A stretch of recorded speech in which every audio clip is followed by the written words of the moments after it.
Hello, this is Karen Yip. Thank you for joining me on today's episode of Yip Real Estate Roundup. Today, we're going to discuss part 2 of our 3-part series of the home buying process. So, in our last episode, we left off with you having gotten pre-qualified with a lender and you started working with an agent to assist you in finding the right home. So, assuming that you have found an agent at this point, that you've gotten to know a bit, and that you trust and that you like to represent your best interests, you will have committed to them at this point to become their official client and they your official buyer's representative. When searching for a home, try to keep a couple things in mind. The first thing is be realistic with your expectations.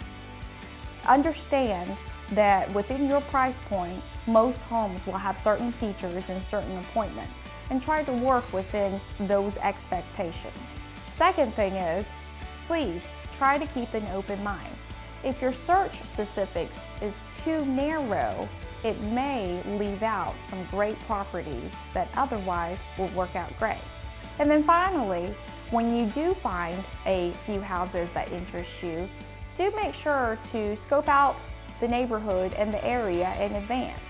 Drive by the house and see if you like what you see on the outside, so that when you schedule a time to look on the inside, you will already know what to expect when you get to the neighborhood. So, you found the house that you're interested in. You found the one that you want to make an offer on. There are a few things that you will need on hand to make an offer. The first thing is, have your buyer's representative prepare a comparative market analysis. This analysis will show homes similar to the one that you're looking at that have recently sold. This information will be helpful because it will help you make not only an informed decision, but also an educated offer that the seller will appreciate. The final thing that you will want to have on hand when making an offer is an earnest money check. This check is just for show during negotiation purposes, but once an offer has been accepted and the terms agreed upon, the check is then deposited into an escrow account. This, in effect, holds your spot for the house.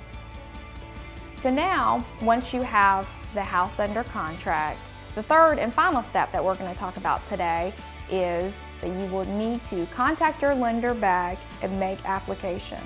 Making an application with a lender means that you're committing to that particular lender and you're officially applying for your mortgage loan. This is a great time to start a green file to include sample items such as your pay stubs, bank statements, just any items that will provide proof of your income, your debts, and your employment. The bank will want to know what you've been doing with your money for the past 3 to 6 months. Now that you've applied for your application, it's very important to remember to hold off on buying the boat, hold off on buying the car, and wait to buy furniture for the new house until the house has been closed, because the lender will continue to check your credit and verify income even up to the day of closing.